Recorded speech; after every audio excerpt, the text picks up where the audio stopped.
Alhamdulillah, wa salat, wa salam ala wa rasulullah. I want to welcome everybody back again for part 3 of this special series that we're doing with Brother Yusuf that everyone is ranting about. And you need to, because what he's doing is breaking down the history of Palestine, which is not something that you're going to get in plain, simple English from everyone. And the shorts are going viral. I've received many comments from you guys. So without any further ado, I'm going to turn this over to Brother Yusuf. And also we have Dr. Ibrahim Duramali here too, who will join a little later with his commentary as well. So with that said, I'm going to turn it over to Brother Yusuf. Go ahead. Hey, assalamu alaikum wa rahmatullah wa barakatuh, brothers and sisters. It's good to be back. Part 3 of this ever tragic series, if you will. For those of you who've missed parts 1 and 2, I do recommend. Now, each one, I do give a recap in the beginning where you will be able to kind of get some of the stuff that you may have missed. But to get all the details, as we are really breaking this down year by year, step by step. Previous 2 parts took us from the 1880s all the way up until we last left off in 1947. Period, pretty much. We are going to be focusing the entirety of part 3 on 1947 to the foundation of Israel, May 14, 1948. So we talked about the League of Nations opening in part 1, Article 22. What did Article 22 guarantee? It was an erasure of the colonial system. We talked about the colonialism was being phased out. And what was happening was that newly conquered nations would be given sovereignty. Article 22 laid that out. We talked about Palestine being designated a Class A mandate, meaning that it was a rich civilization full of history, language, and culture. It was not the third world. They needed very limited support, and the goal was to get them on their feet. We looked at what was going on behind the scenes. We looked at the Sykes-Picot Agreement in 1915, 1916. We looked at the infamous Balfour Declaration of 1917. We saw how all that intertwined Palestine's destiny without the people even being aware of it. We went into the 1920s and talked about immigration as a weapon. The big topic at the time became Jewish immigration. We saw populations explode. We saw immediately racist policies, in the land. We saw numerous Arab rebellions, which we covered in part 2. And we saw the infamous white paper for the Zionists, which was an attempt by the British government to try to make wrongs right and try to balance, things out a little bit. We saw different solutions being pushed. And ultimately, we saw support for a global Jewish state being brought to the international community. We talked about how Jews were reluctant to move. They were happy in their homelands. We demonstrated that statistically speaking. We showed in published statements of the Zionists that the goal was to get European sympathy and European money and Western money. Later on, America obviously would come into this tragic story. And we saw how they did that. We saw how the narrative of World War II was all too convenient for them, not by accident, not by coincidence. It gave them everything that they wanted. It changed the global perspective. Now, basically, for the first time, you had all the states united in their destination of having a Jewish homeland. So we left off with the mandate system was coming to an end. Britain was going to relinquish control. They had turned it over to the United Nations.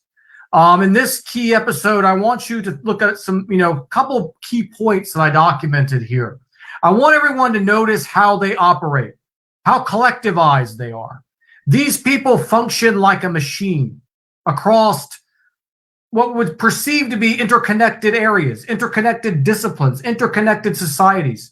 They focus wholly on one holistic goal, and they work as a machine. The Muslims can learn valuable lessons from watching how the Zionists pulled this hoax off. Because we Muslims are all about our selfish interests. We're all about ourselves. We'll cut our brothers' throats, as Sister Layla was talking about in our little chat that we had before we went live here. We don't have such unity, and you can see the results. So I want everybody to notice, again, that core message. We've already seen it in the previous 47 years that we have covered. We're going to see it even more here today. You're going to hear, again, the talks of Little Israel. In fact, I watched what to say the word scholarly in this presentation would be disgusting, but I saw a Christian group of people, one a former Arab who converted to Christianity from Islam from Morocco, and a notorious Christian apologist had done an hour-long, session on their YouTube channel talking about the history of Palestine. And I mean, it was like a fifth grader had wrote this, or a third grader. I mean, the history was so wrong, so many inaccuracies, not even half truths, not even quarter truths, not even tenth truths being told. But the narrative you always hear, which to kind of summarize that, was little Israel. They're such an underdog. They're going up against all these massive Arab populations. Well, we're going to see today how little Israel really was when it came to funding, when it came to espionage, when it came to terrorism, when it came to infrastructure, and when it came to support from the industrialized nations of the world. Were they really the underdog, or were they predetermined to win this thing all along? I wish that we had Christians watching. I really would like them to watch these presentations in the future, inshallah, and just simply ask, where are you getting your narrative from? Have you ever investigated your narrative? When you're pro-Israel, why are you pro-Israel? What has this community ever done for you? Besides bring pornography to the mainstream here in this country, besides opening up your borders, besides extracting billions of your taxpayer dollars every year, what has this community that you so blindly follow done for you?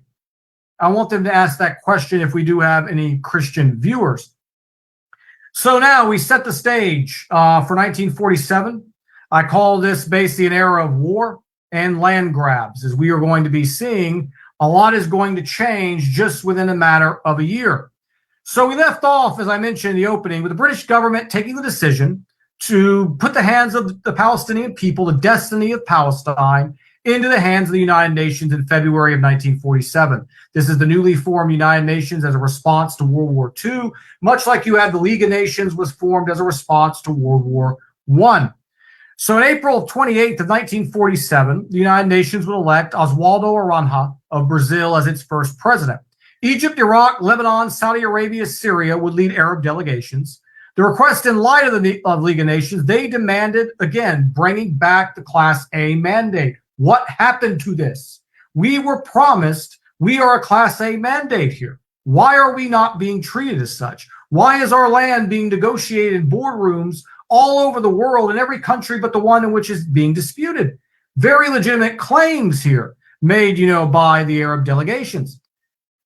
The Zionist case would be pushed the hardest by Poland. If anyone's familiar with the history there, no mystery as to why. I mean, heavy Zionist presence in the Eastern Bloc, since the majority of the immigrants were from Eastern European countries. And again, this kind of goes against the narrative, doesn't it? Because we're hearing that they're fleeing Germany because of how much persecution they supposedly endure. We hear all the time, 6 million, that 6 million perished in just a very short period of time in questionable circumstances. But yet they're admitting, in these meetings here, that the majority of their immigrants are coming from Eastern Europe. Now granted, Poland was under Nazi occupation. Most of the supposed death camps were liberated by the Zionist-controlled Bolshevik army. No accident there, obviously. So a special committee would be appointed to hear the arguments from both sides. It would comprise of 11 members, consisting of the permanent members of the Security Council. An Arab state and 5 other states were chosen to ensure representation of all regions. The committee would hear British, Arab, and Jewish representatives all telling their version or tale of this. And they wanted to have the widest possible spectrum of information, really to make, what they felt was fair recommendations on how to move forward in this very, dire situation. The central question would be the problem of the Jewish refugees in Europe. So again, this was the narrative shift. They gained this in World War II. They did not have it before, because before it was about their historical ties to the land. That's the argument that they were using. Now, all of a sudden, it's like, oh, well, you have all these homeless Jews in Europe from war. Well, the Allies firebombed Dresden, burned the entire city to the ground, massacred untold numbers of German people. But we didn't hear basically that we got to go carve up land somewhere else for all these displaced German people, or displaced, war affected everyone basically throughout these Nazi-controlled territories. So this again was very convenient for them how this all transpired, because now the discussion has again switched to this. The plight of these homeless Jews was necessitated, in action, and pressure was immediately put on the member states to find a place for them to go, either permanently or temporarily. The Syrian delegation, they had something very key here to say. The question of Palestine is altogether independent and separate from the question of persecuted persons of Europe. The Arabs of Palestine are not responsible in any way for the persecution of the Jews in Europe. This has been echoed by the Arab world ever since. If you want to use this argument, it's not us that did this. Why are we being the ones that are having our door kicked in and being told that now this land belongs to someone else and you can't work it, you can never own it again, and you're being completely displaced, but then you're being told, well, don't worry, you're being displaced for the right reasons, because all of these homeless Jews there don't have nowhere to go. And the Syrian delegation said what everybody at the time was thinking, who was independent and unbiased: how is it our problem? You're just going to open up our land and bring refugees in for the problem of an entirely different continent. The Jewish delegation would insist that the two questions were linked, of having the Zionist homeland and the Jewish refugees. And this was something, obviously, they would continue to push that must move forward. The members of the committee will ask themselves, I'm sure, while shiploads of helpless Jewish refugees, men, women, and children who have been through all the hells of Nazi Europe, are being driven away from the shores of a Jewish national home, the Jewish national home. So already they're using that language before it's even been determined by the pen.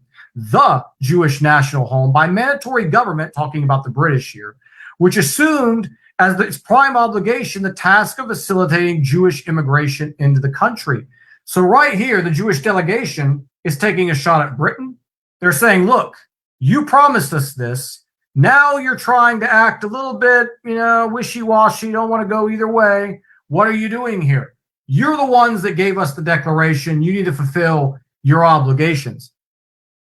If it is granted that the Jewish people are in Palestine as of right, then all the implications and coralities of that premise must be accepted. The foremost is that Jews must be allowed to resettle in Palestine in unlimited numbers, provided only they do not displace or worsen the lot of the existing inhabitants who are there also as of right. If that basic premise is not granted, then there is little to discuss. So here again, as I told you, what they tell you on Monday is not what they're going to tell you on Friday. Right now, they still care. They're telling you, unlimited immigration. You can't have unlimited immigration when there's no unlimited land. Obviously, if you continue to bring in unlimited numbers of people, somebody at some point in time is going to be pushed away. I wish we could make our politicians in this country understand that question as well, because the American people and most of Europe and most of the civilized world now are dealing with these questions of immigration being weaponized against the people. The United Nations would hold a special committee on Palestinian rights the following month in June of 1947. This would take place in New York. Now, the Arab Higher Committee would not attend in protest, and they would issue only a statement, because they're sitting here saying, again, it's like the equivalent if I'm in my house and all of a sudden the police come and they knock on my door and they say, oh, you've got an extra guest room in there. This person's going to move into that room temporarily. Don't worry, it'll be settled. And after time, I'm told that he has the same right to exist in my house as I do. I mean, this is kind of, again, the Arab delegates, like the nerve of you people to try to negotiate what's already ours, that was promised to us under international law. So they desire to convey to the United Nations that after thoroughly studying the deliberations and circumstances under which the Palestine Fact-Finding Committee was formed and the discussions leading to terms of reference, they resolved that Palestine Arabs would abstain from collaboration, desist from appearing before said committee for the following main reasons. Firstly, the United Nations refusal to adopt natural courses of inserting termination mandate and declaration of independence and agenda special United Nations sessions in the terms of reference. So they're saying again here, you are not acknowledging past mandates. You're not acknowledging the independence that was promised for us at the end of the mandate system. We never agreed to any of this. This was never laid out in international law. You would see here again, 1 second. This was referring to the immigration. 1 second. Of course, yes, the part about detaching Jewish rural refugees from Palestine problem. Thirdly, replacing interest of Palestine inhabitants by insertion of world religious interest, although these are not subject to contention.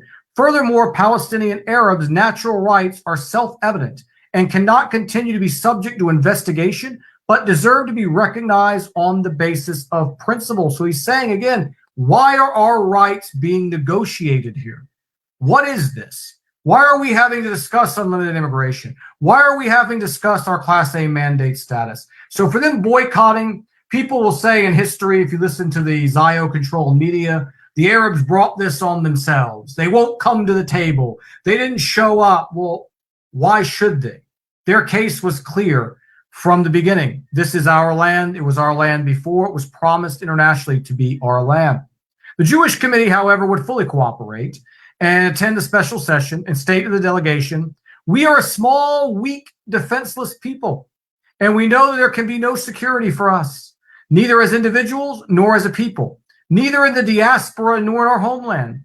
Even after we become an independent nation, our own state, as long as the whole human family is united in peace and goodwill. So he's basically saying here again that line, we are a small, weak, defenseless people. They always play that narrative. We're going to see later how small and weak they are when we start talking about funding and weaponry and infrastructure money that they were receiving. But again, pleading the victim card. Everywhere we go, we're persecuted, including in our own homeland. And they continue, a great people in the entire civilized world will recognize our rights to reconstitute a national home here. And now the same government that was charged with that sacred trust of promoting the Jewish national home has put us in a territorial ghetto. So this is a shot at the British. Can you imagine the nerve of these people? You know, they had been given at this point everything.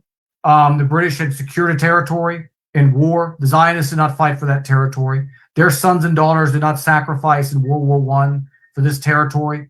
They are now demanding again that the British government do more when they had already done so much. In fact, these are the same people that we talked about in part 2 that bombed the King David Hotel intentionally to harm the British military infrastructure as well as British intelligence. These are the same people as we're going to look at further with sniper attacks on British police.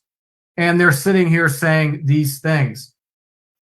Ben Gurion would famously state, we stand by the attitude we took last year, that we will be ready to consider the question of a Jewish state in an adequate area, adequate being key word there, of Palestine, and that we are entitled to Palestine as a whole. This was said in 1947. This rings eerily true when you look at the current events of today. They're telling you, as I mentioned in part 2, they're calling their shots as a whole, right there in his statement. He also said the United Nations decision in favor of Zionist aims provoked violent protests from the Palestinian Arabs. Here's a quote, we will take care of ourselves. So here you have a lot of bold statements coming out of the future Prime Minister of Israel. Dr. Chaim Weizmann back in the picture. He was featured prominently in part 1 and 2. He would defend the idea of the partition plan, agreeing the people could never live side by side. So you have Weizmann saying one thing, yes, we're fine with a partition, but then you have Ben Gurion over here saying, we're entitled to Palestine as a whole. The British delegation issued statements condemning the Zionist attitudes toward Britain and the help, resources, and support they had provided to ensure the Jewish homeland. The British were very offended, obviously by these statements. And the only agreement that was made initially by the committee was to terminate the mandate. That is what we kind of talked about the tail end of part 2. The two-state solution was now going further, and Jerusalem would be deemed an international city, as we're going to see how all of that, of course, over the next few years would, of course, not happen either. So in 1947, September, you would have what they called the Ad Hoc Committee, which was the second session of the United Nations General Assembly. The majority proposal would be, part 1, partition and independence, which means that Palestine with its present borders following a transitional period of 2 years from 1st September 1947 shall be constituted into an independent Arab state, an independent Jewish state, and the city of Jerusalem. So this was the partition and independence coming from the ad hoc committee. Independence shall be granted to each state upon its request only after it has adopted a constitution, has made the United Nations a declaration containing certain guarantees, and has signed a treaty creating an economic union of Palestine and establishing a system of collaboration between the two states and the city of Jerusalem. So you're looking for a cooperative agreement here, peace treaties, coexistence, living side by side. Obviously, the Arabs were still, of course, not thrilled with this, but you look at this here now, compared to what's going to unfold, it's night and day. Citizenship designations were determined by the committee. Palestinian citizens, as well as Arabs and Jews, who not holding Palestinian citizenship reside in Palestine, shall, upon recognition of independence, become citizens of the state which they are a residents. And I'm going to get into the breakdown here in a second of the exact numbers of how that residency would work. And of course, as I mentioned, the final part of this was an economic union, the treaty between the two states, which would have to be ratified. So part of that population distribution was the Jewish state would receive 498,000 total Jews. Arabs and others would compromise 407,000 for a total of 905,000. The Arab state would consist of 10,000 Jews, 725,000 Arabs, and a total of 735,000 people. The city of Jerusalem would be balanced as 100,000 Jews, 105,000 Arabs and others for a total of 205,000. So these were all based on population projections and numbers of how this partition, was going to be, divided between the factions. In addition, there would also be recognized in the Jewish state about 9,000 of what they called nomadic Arab Bedouins, people really that just roam. It's the term for nomad, Bedouin in the Arabic language, and they would be assigned basically to the Jewish state. Another 90,000 of them would be included as well. So then you had, of course, the minority proposal, which was the independent state of Palestine. The peoples of Palestine were recognized to be entitled to their rights of independence, and an independent federal state of Palestine shall be created following a transitional period not exceeding 3 years. The independent state of Palestine shall comprise an Arab state and a Jewish state. So they were kind of putting them under one umbrella with two separate. And during the transitional period, a consultant committee shall be assembled, elected by the population, of Palestine, and shall formulate the constitution of the independent federal state of Palestine. And then, of course, the attainment of independence by this state of Palestine shall be declared by the General Assembly of the United Nations only as soon as the authority administrating the territory shall have certified the General Assembly that no constituent assembly referred to in the precedent paragraph has adopted a constitution. So to make that legalese back to where we were before, that they would have to adopt the constitution and certain framework. At that point, as we mentioned before, they would then be recognized.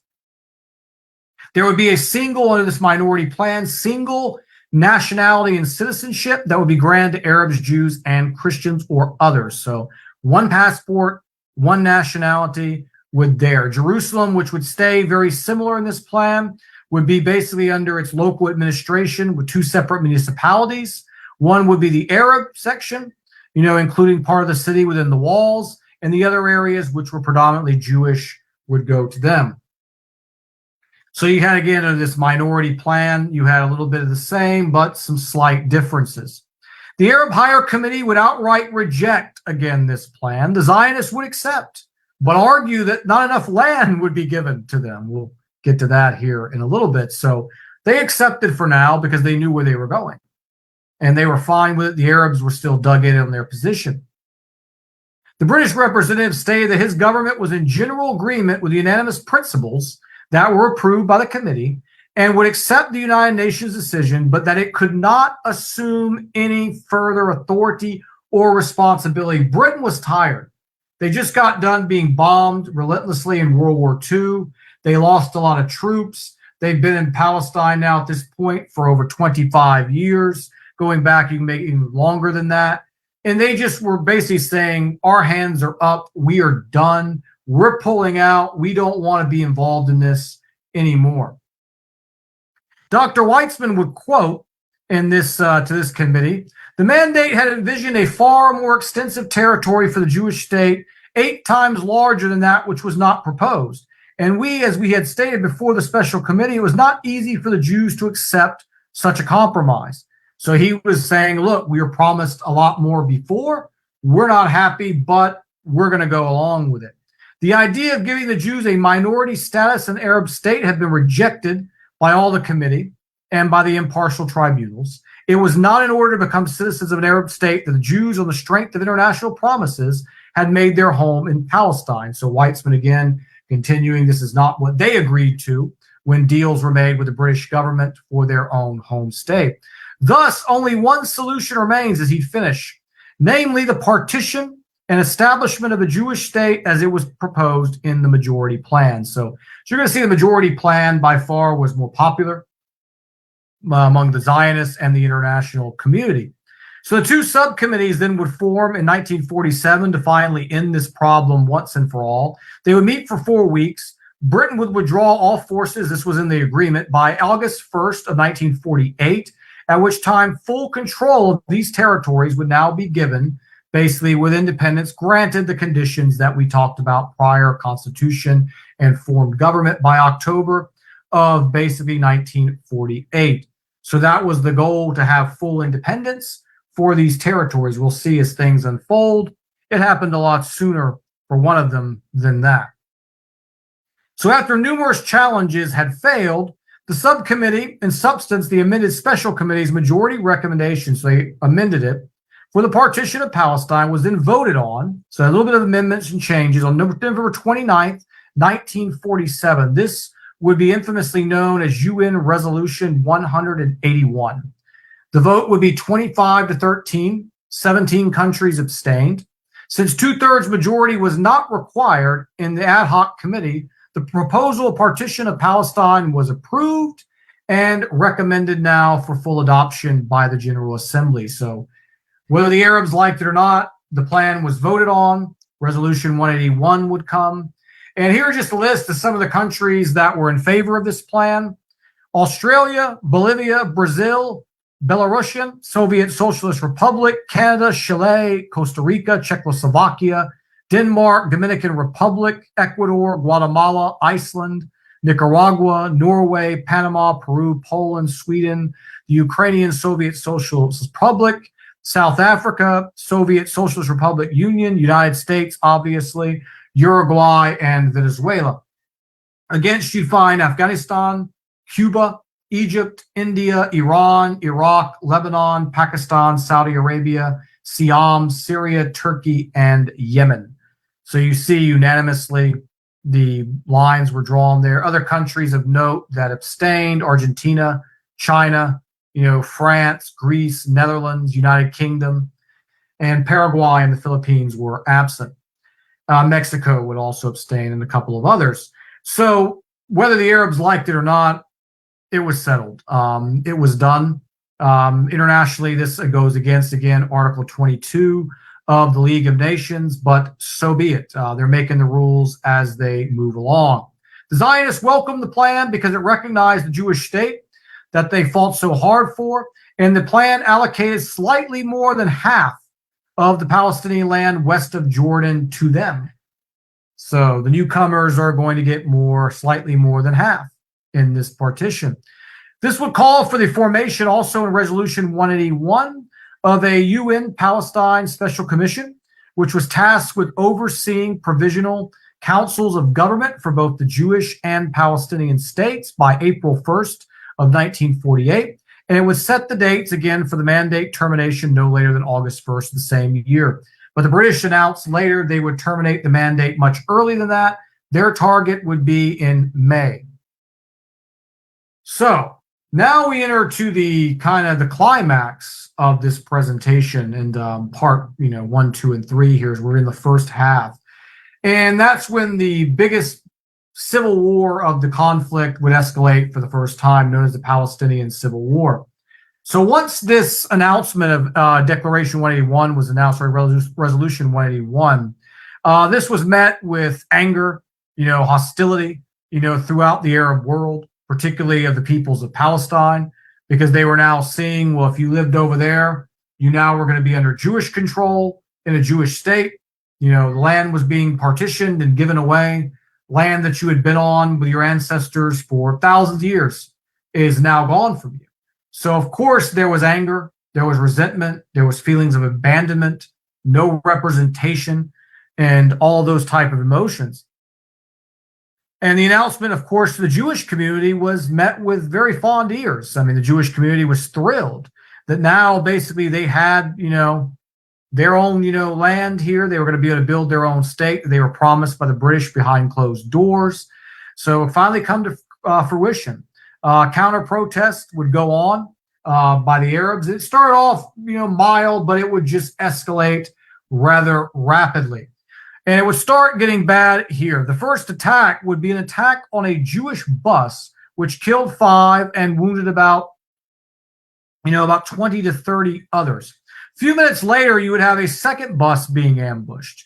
So you had 2 back-to-back attacks by the rebels of Palestine against the Jews. Now, you hear this, and if you stop right here, which a lot of historical articles would, you would think, oh, goodness, the Arabs are starting to kill innocent people here. You start hearing the echoes of Islamic terrorism, but did they act preemptively here, or did something else happen? Well, as usual, there's always more to the story. Just a couple days prior, the Zionists would make an attack which became known as the Shubaki family assassination, the Shubaki attack. This was the execution of 5 adult members of the Shubaki family, a well-off family. The reason given was the Zionists claimed that this family was serving as informants for the British police. This attack was carried out, going back to part 2, by our good old friends, the righteous Stern gang, the same ones that assassinated British diplomats in Egypt, the same ones that were stealing arms from the British military, the same group that bombed the King David Hotel. So here they're carrying out executions of families because they're cooperating with the mandated government. I mean, this has got to be, it's sickening. And it's only going to get more sickening as we move on. So the British government was more biased, as we've demonstrated, toward the Zionist cause, but they were peacekeepers. They were there to stop the Zionist terrorism that was going on, because what these people do, you can see throughout history, we've covered it multiple times in this series, as well as others, is they poke you. They are trying to get a reaction so then they can turn the cameras on and they can say, look what they're doing. Look what they're doing. We have no choice. We have to defend ourselves. They either do that way, they provoke you, or they go and they dress like you and they pretend that they're you, and then they do the attack and blame it on you for the justification to do what they're doing. So they need to poke the bear, so to speak, get the Palestinians angry, get the people fired up so that when they attack, they could go to the international community and say, look, it's terrorism. We're defending ourselves. Same thing that we're seeing today. Exactly. Anytime we hear of any attack coming out of there, I always ask people, exercise caution. Just wait.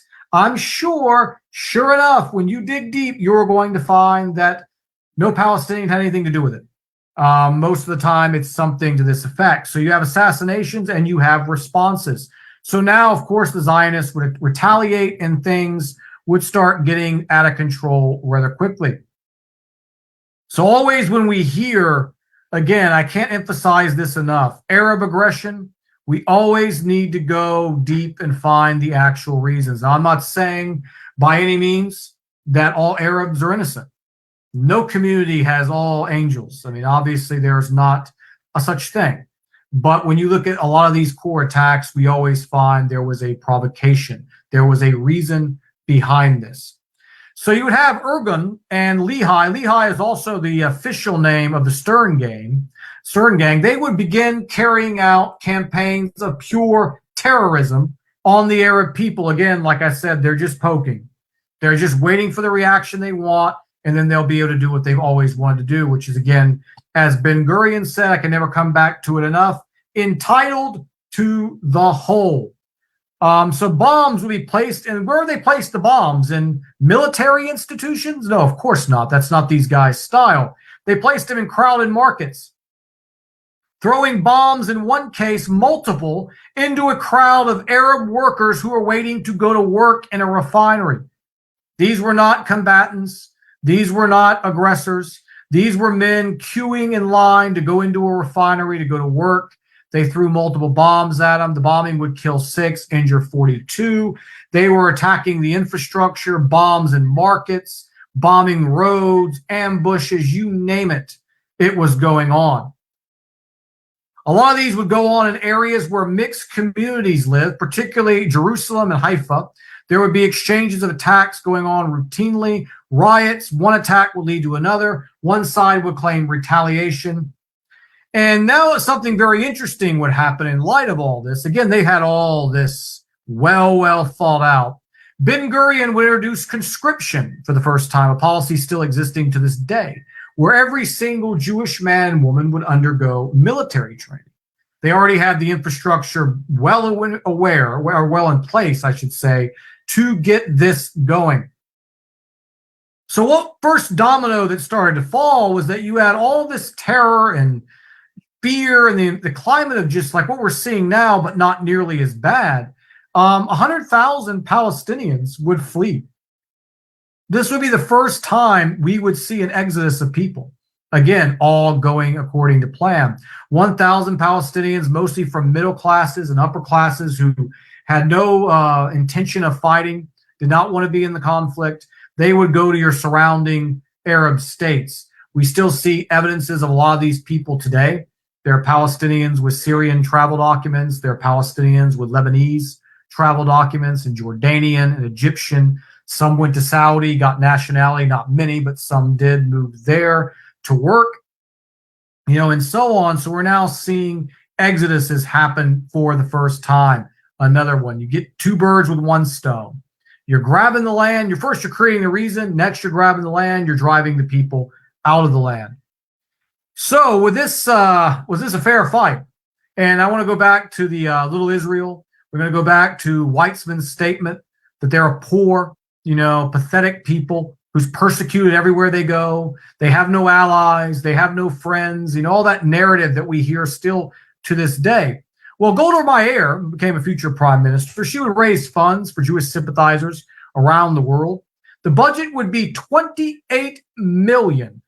This is free money. $28 million for military arms and equipment for Zionism in the cause of the Zionist homeland. Now let's compare how much the Arabs got from the Arab High Committee. $2.25 million. $28 million, $2.25 million, and it ain't over. It's going to get a lot worse as we progress in this. So again, little Israel, David and Goliath, the underdog, all the narrative the media still feeds us to this day. We can see right here from day one, this was not a fair fight.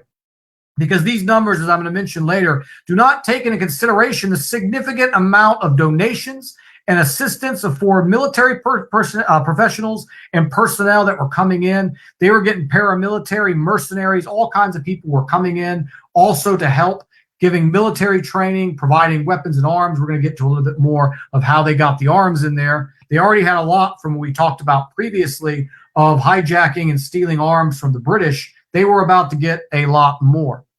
So by January of this civil war, over 1,500 Arabs were killed, 400 Jews. So you're already seeing that this, again, is not a fair fight. We're seeing the casualty discrepancies almost basically, 4-1. Now, Syria would try to step up and flow in. Volunteers would come from Syria, some from surrounding Arab territories. Syria attempted to do a lot to help, actually, try to bring in arms from Czechoslovakia, but the Haganah, which is a Jewish paramilitary group, would intervene because there was a British embargo still as part of this agreement that was stopping the importing of arms. This whole thing is so deep we could have done 8 hours on it, to be honest, but there was an embargo there, and the Haganah, working with it, was able to stop these shipments coming in from Czechoslovakia, which would have been pipelined from Syria and flooded into the Arabs. But Joseph Stalin, however, would also import arms from Czechoslovakia directly in to the Israelis, and he would breach the embargo. So we see on one hand, the weapons were stopped. I'm sure no coincidence there. And on the other hand, we're seeing the weapons just got through the embargo and landed right into the hands they were intended to get to. The Arab Liberation Army was funded by the Arab League, only a budget of £1 million. This is at that particular moment in time. We talked about 2.25 million later, would be declared. Initially, the funding was basically dwarfed by the Zionist funds. And of this first initial 1 million, none of it would arrive. So they pledged it, but they didn't actually even donate it. Our own nations, who were there against this, supposedly, against this partition plan, against all the violations, when it came to put their money where their mouth is, nothing happened. Only Syria truly would support the Arabs as best they could, both with men. The rest of them were AWOL, out without any location, you know. Haganah, the Zionist military organization, would acquire more arms and funds. 129 million. We're another number now. Go to My Air got fundraising 28 million. Here we got 129 million US dollars would be raised from October of 1947. They were getting it before the war started. No coincidence there, I'm sure. And March of 1949, 60% of that 129 million would go to arms. Sound familiar? 129 million, if you break it down today's dollars, is still lower than what we're giving them now, but it's kind of comparable. So, I mean, from the moment that even before Israel was recognized as a state, I talked about this in part 2, how America got, the Jewish influences there brought America to the table. And America became the new keeper, if you will, of Israel. And right here in a 2-year period, the United States cuts a check for $129 million. How many families could we have fed here in the United States? How many lives could we have improved with that 129 million in 1947 money? I mean, that was a lot of money in those days. You could have bought homes for entire cities, worth of people. I mean, my grandfather bought his home for $10,000 in 1960, just as an example of what they could have done for their nation with that money, instead sending it over there to fund this terrorist regime responsible for bombings. And they're going to have to answer, obviously one day, for this. So Haganah, again, would get through these arms. They also continued their offensive and launched Operation Balak, which was a smuggling operation to break the embargo and international law. So again, we see who's breaking international law again, still doing it to this day. How many resolutions have condemned these people over the last 70 years? It doesn't matter. They break it with impunity. And they would break this embargo, bringing thousands of rifles, hundreds of machine guns, were delivered to Tel Aviv harbor. Haganah took the lead. The Stern Gang is the one out there doing the kind of guerrilla warfare, grassroots. And it would not be over. Top secret operation, Cast Thy Bread. They love coming up with nice sounding titles for something absolutely satanic and demonic. This operation would be launched and would foreshadow, unfortunately, many untold numbers of biological weapons being used by the Zionists. They basically, in this particular case, they poisoned the wells in the villages to prevent Palestinians, after conflicts have ended, from returning to the villages and settling. I mean, these people, when I tell people about them in my private life, I always say, you have empathy. When you think about others, you think about them having empathy also. We are dealing with someone here who they don't have the ability to empathize. They don't see children crying or sick, and they don't feel a thing. It doesn't matter to them. You can't view your enemy as you view yourselves. Most normal people would say this is beyond what is considered acceptable in war. But for these people, no. And in fact, they give it a great title like Cast Thy Bread. And it's just beyond sickening. I mean, they've used white phosphorus. They've used untold amounts of chemical weapons on the Palestinians in the history. I mean, you look at what they've done, recently with the rapes and the killings and shooting children in the head and then doing videos on TikTok and laughing about it. We're dealing with people here again. I just want everyone to understand that they don't have empathy. They don't have a care in the world for you. And they must be treated as such because they've demonstrated this time and time again. We can find no such cases. And I got a lot of this information from pro-Zionist sources in the internet, articles, encyclopedias, and such. They would certainly mention if the Arabs had done anything similar to this, but you don't find it.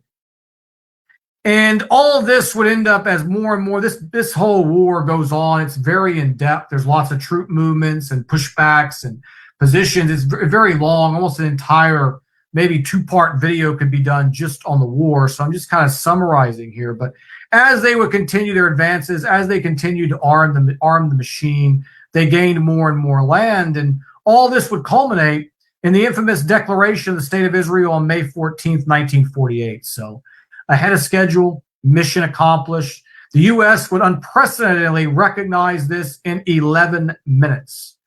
Didn't take long. The United States had already pledged 128 or 129 million, to them before. Why wouldn't they recognize them this fast?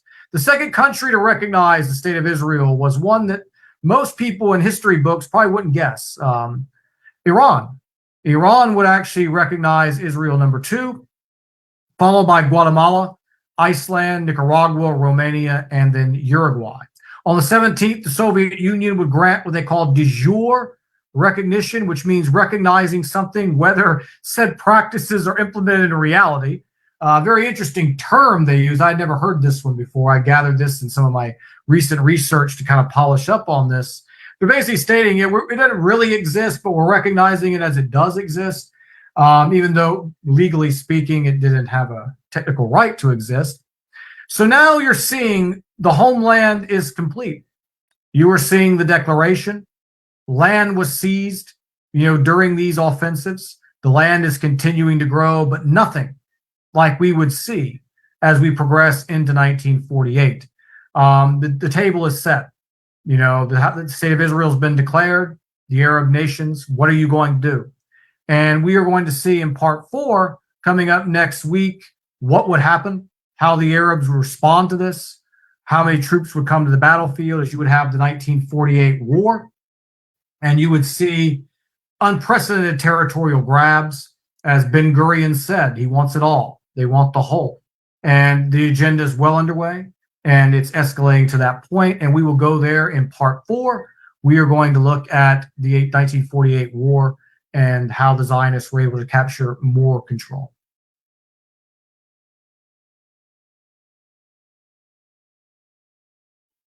Sheikh, are you there?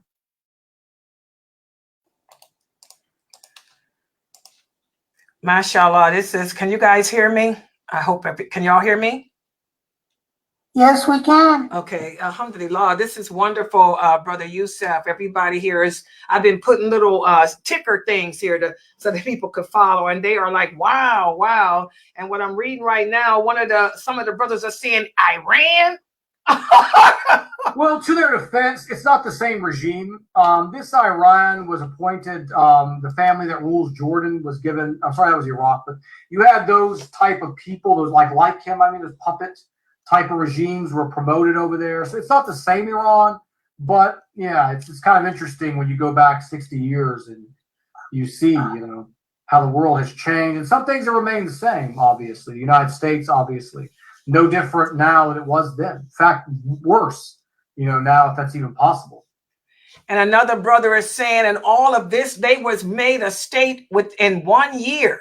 He said, this is amazing. In 1947, they adopted this ad hoc committee. And then a year later, he said, they don't even work that way. Governments don't work that fast today. No, and as I was pointing out, and I've kind of make a theme of this presentation, is that they knew all along. They give you foreshadowing. They call their shots. They're telling you what they're going to do before they do it. Ben Gurion saying, we want it all. It's a whole. He's saying right there in front of all these delegations that this is their plan.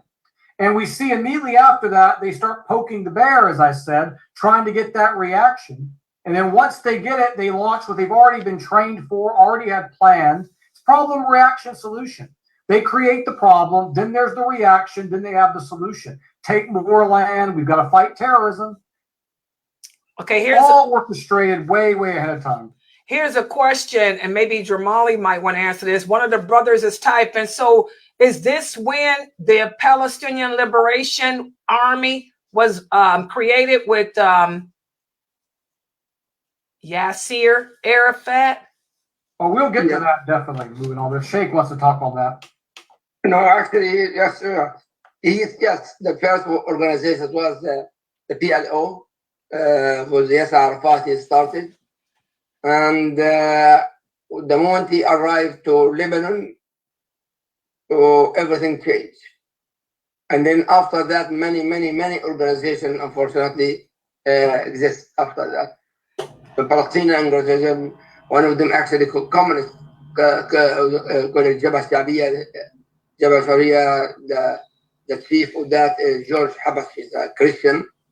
And but now only in more exists two organizations, PLO, and actually working with the Israeli government, and another two in Gaza, the one Hamas and also Jihad.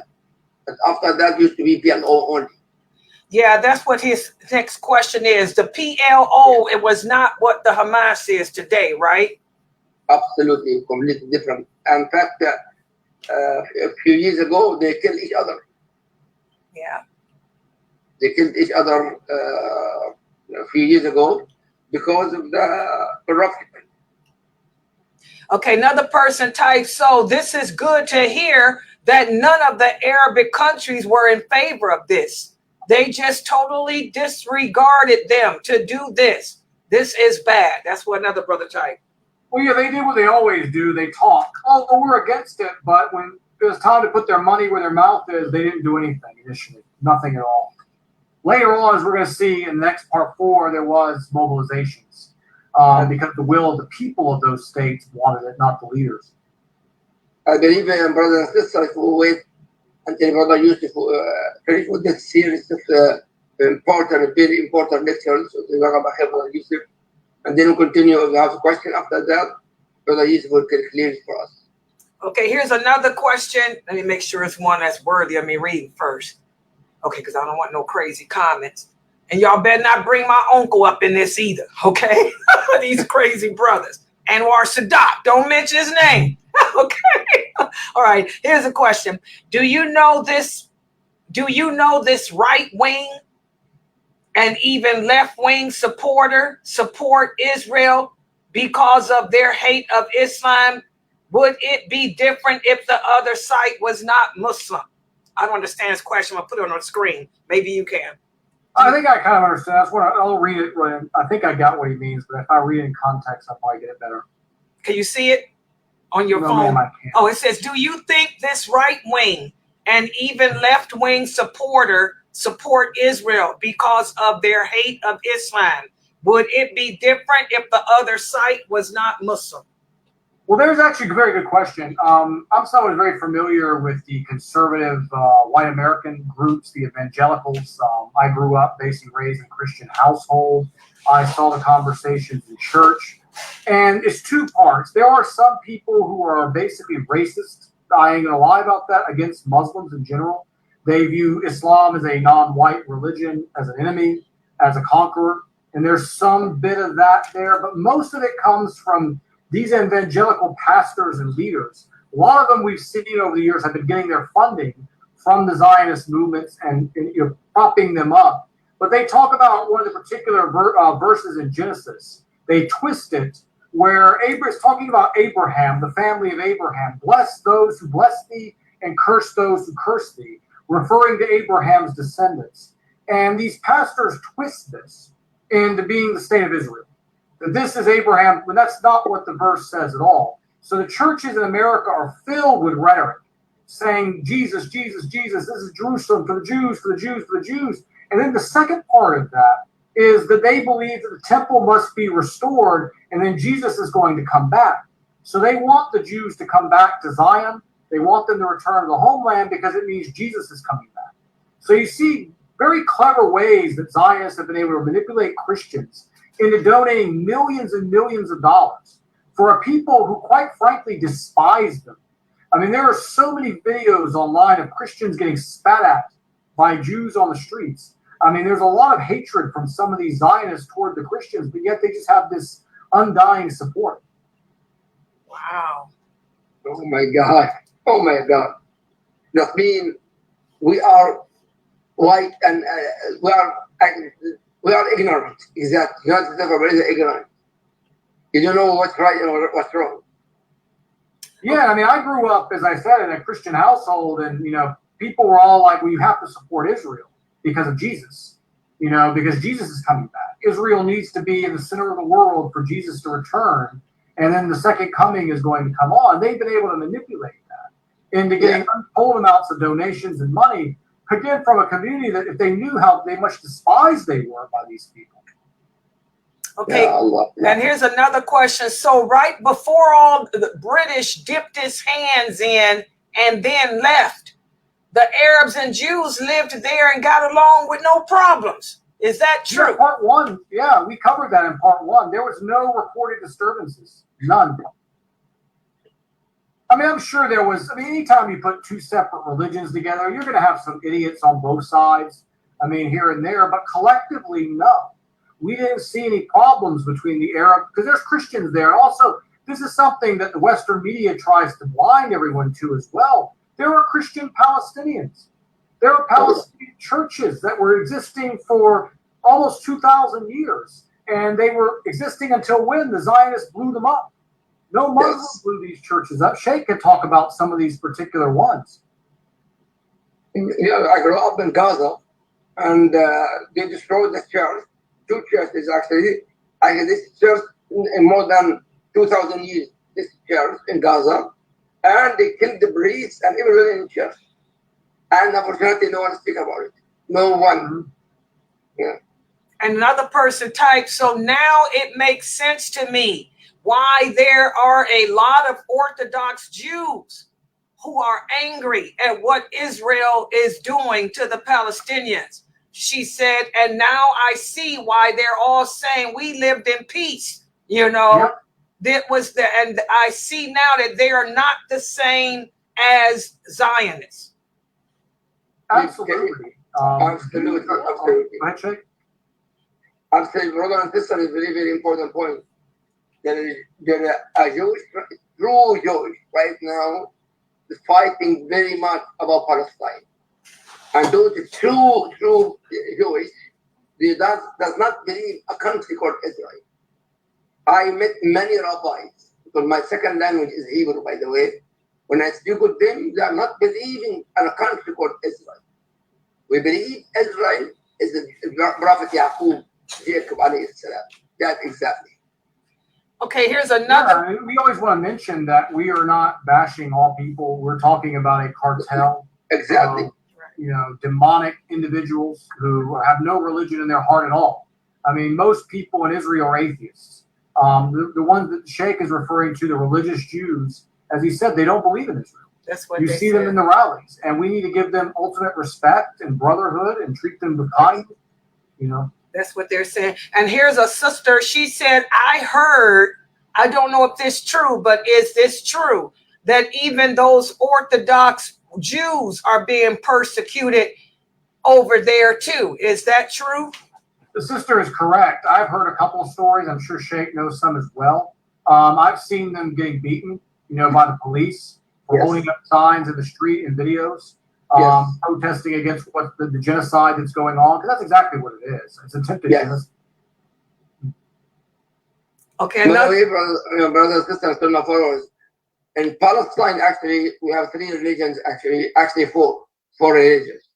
The Muslims, the majority is the Muslims, then Christianity, and then Jewish, and Druze. Druze, actually, they claim they are Muslims, but not believe in Muhammad sallallahu alaihi wasallam. So, and now the Druze, Palestinian, actually, they are with the Israeli army. With the Israeli army. Wow. But the majority of Palestine is Muslims. The Druze, I didn't know so they still exist. Oh, subhanAllah. Oh, yeah, they are in army system there, lady. I didn't know that. So they're in the Israeli army, the Druze? Yes, the Druze in the Israeli army, and they claim Palestinians. But the Druze actually in Syria, Lebanon, and Palestine only. Right. That's the Druze. Right. Yeah.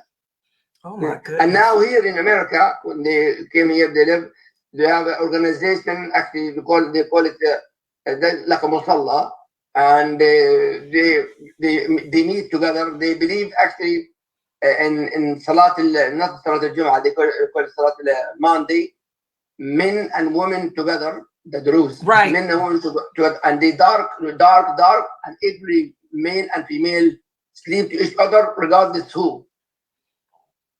And and plus they says we are Muslim. Wow. Yeah. They say, yeah, those are actually the worst people in Palestine. Those people, The Druze. more than anybody else. I didn't know Why? that they still existed. Now, who's in the prison? A lot of Palestinians in the prisons right now in occupied land. Who's in charge with the prisons? Druze. The Druze, man, ain't that something? Why? Because their language Arabic, Palestinian Arabic. They speak Arabic like us. Yeah. Exactly. Yeah. Okay, here's another question. Let me put it up here so I can read it. Also, did this Zionist state change name of some of the city of Palestine, like Tel Aviv? It must not exist before the creation of Israel. Yes, you call it Tel Aviv, Tel الهوى. المجد العسقلاني الحاج ابن حجر العسقلاني رحمه الله. بعدين جدود رافت امين استغفر الله الشيخ الشافعي الامام الشافعي المجد is now because Ashkelon they changed the name according to their desire. Wow. Actually, my city we are closer to Jerusalem with Al Fallujah. My city get Kuriyat Arba. Now she changed the name also. Wow. Yeah, and I visit my house actually in occupied land in Fallujah. Fallujah was called Kuriyat Arba. I entered when I entered the house. They told me, yeah, you can look, but it's not your house anymore. Yeah, I heard. And it belonged to my grandfather and my father. Wow. Yeah, and brother Yusuf, Jazakallah khair, what you're doing right now, an excellent job, and please continue. The most important thing, brothers and sisters, in Sunnahfollowers, please and please and please share it for the people to understand the truth about what's going on in don't forget, not because brother Yusuf speak, he's American, not because he's Muslim. He speaks as a American, but he knows the truth. If he knows the truth, then we have to spread the truth to understand the truth and to speak about the truth. It's very, very important. Please share it as soon as possible. Do not keep it to yourself. Yeah, share the short. And by the way, guys, when I make the shorts, y'all see I make them a certain way where you can get the geist of what's going on, of what he's saying. I make them short and right to the point where you can see this happened. That's why he's getting all those hits. Because people are like, wow, I didn't know that. Yeah, so share the shorts. Oh, sorry, as you were saying? Yeah, I was saying share your shorts. Share his shorts with everybody on your Facebook and YouTube stations. And alhamdulillah, we have someone in Sunnahfollowers speaking about this. First time, Brother Yusuf speaking about this. Alhamdulillah, maybe I speak a little bit, but honestly, he knew a lot more than I do. Maybe one I know compared to his knowledge, 1% I know. I wouldn't say that. I mean, I'm saying the truth, brother. Yes, from a historical perspective, but you have experience. Yes, yes, I understand. But you can research. Me as a Palestinian, grew up in Gaza. I grew up in Gaza, and this, yes, my family there, yes. But you speaking for both sides here, and Christian side, Jewish side, and Palestinian side. Yeah. Me only Palestinian side. So that's why Allah better than me, brother. Jazakallah khair. Thank you. Yeah, alhamdulillah. I want to add one more factoid before we close. Even the flag, the infamous, as we refer to it, the Star of David, has you can go search the Old Testament, you can search anything doing with Judaism. That symbol never appeared. This is a pagan symbol that used to be outside the Rothschild goldsmith shop in Frankfurt, Germany. Wow. As we talked about in part one, when the Balfour Declaration was addressed to Lord Rothschild. The Rothschild family, Israel is their enterprise. It is their business. Their symbol is on the flag. but they call it the Star of David, but yet we can find nothing in history relating that star to anything dealing with Judaism or the Old Testament, the Tanakh, the Torah, whatever we want to call Oh it. no, brother, hold on, with all my respect. It is actually in Africa with the time of Pharaoh,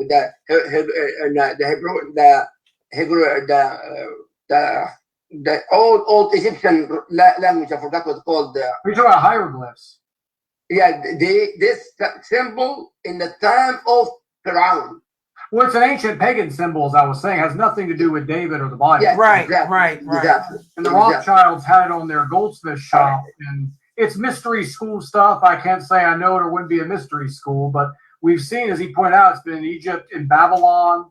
We've seen it as well, much like the swastika symbol of Nazi Germany has been a symbol used around the world for a variety of mystery schools and secret societies, but it's not biblical. It has nothing to do with King David or his empire or the Jewish people. Subhanallah. Jazakallah khair. It's the Maghrib time now, guys. 20 minutes. First time I delayed Maghrib. But brothers, it's very, very important. Next week, Friday night, 6 o'clock, bring very important to bring your kids watch that. Why? Because all your kids go to public school, the majority go public school. And even Islamic school, by the way, even Islamic school will not speak about this. Right. Legally. Right. So it's very important, Sunnahfollowers, in Friday night, 6 o'clock in Eastern time, bring your kids to listen to Brother Yusuf. Alhamdulillah, alhamdulillah. By the way, I am the one begging him to speak about this. When he happened in my office to speak together, I was, please, Brother Yusuf, please share this Sunnahfollowers. And he hesitated. But alhamdulillah, we love each other. He accepted that. Jazakallah khair, Brother Yusuf. Yeah, the brothers here, thank you. The brothers here are thanking both of you, especially Brother Yusuf. And I don't think we have any other comments. So if there's no other comments, unless we got any from you, Zoom, well, they probably don't. No, I do. Okay. It's the Maghrib time now. I will leave now. Oh, I'm sorry. Go ahead, inshallah. I was just gonna say, alhamdulillah, jazakallah khair for both of you bringing this out. And during this time, I was sitting here and I was wondering to myself, how do we get this information out to the rest of the people? Because this is important. This will make a big difference. Much of what's going on, I can see that before our lack of knowledge, even us as Muslims who think that we've got it together, we know it. Alhamdulillah. But there's so much we don't know. Yes, and our children should know. This is alhamdulillah, jazakallah khair. This information for all the kids is readily available. The beautiful thing about the internet, it's been used for some nasty things, obviously, as we all know. But there's so much. I mean, I got most of my information, a lot of research, encyclopedias, eyewitness accounts, news reportings. I mean, even Wikipedia has some good information, on it. United Nations website has good information on it. So lots of information out there. I just like to put it in a video format because I like to read, I like to dig, so it can help people, who may not have the time, who just want to spend an hour here and there to learn as much as they possibly can. And I thank you for your kind words and your support. Alhamdulillah. We're going to inshallah make dua together. اللهم يا رب السماوات والأرض يا الله يا حي قيوم انصر المستضعفين في كل مكان. نسأل الله all of us to pray inside the Masjid al-Aqsa جماعة together يا رب العالمين. اللهم free المسجد الأقصى. اللهم احفظ المسجد الأقصى وprotect المسجد الأقصى and all يا رب العالمين المربطين في سبيلك. اللهم صل وسلم وبارك محمد.